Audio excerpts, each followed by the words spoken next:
Kim at Paolo nagbigay ng reaksyon tungkol sa kababaihan pagdating sa double standards.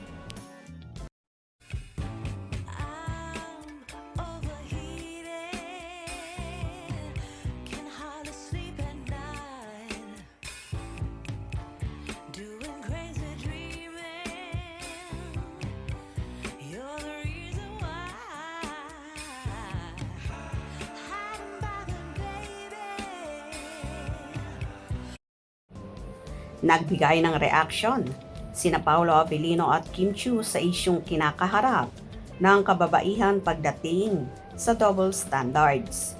Tungkol ito sa babaeng tumatandang single ay tinatawag na manang, samantalang ang lalaking nananatiling binata ay itinuturing na bachelor.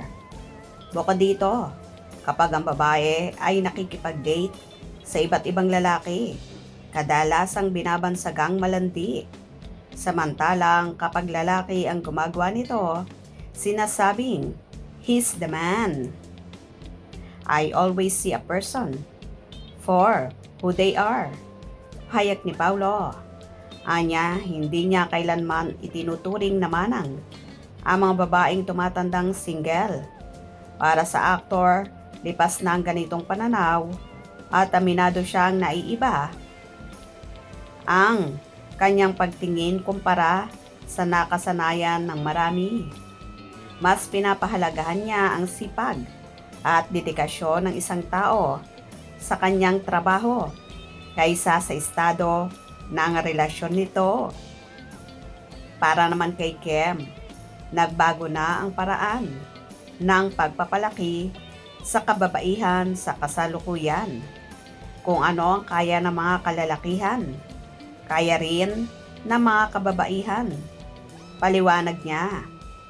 Ayon pa sa actress, ang mga tinatawag na manang ay mga matitibay at independent na babae. Maaaring mukhang intimidating, pero sa totoo lang ay career-oriented at porsigidong maabot ang kanilang mga pangarap. Dagdag pa ni Kim, mahalaga ang palakasin ng kababaihan ang isa't isa.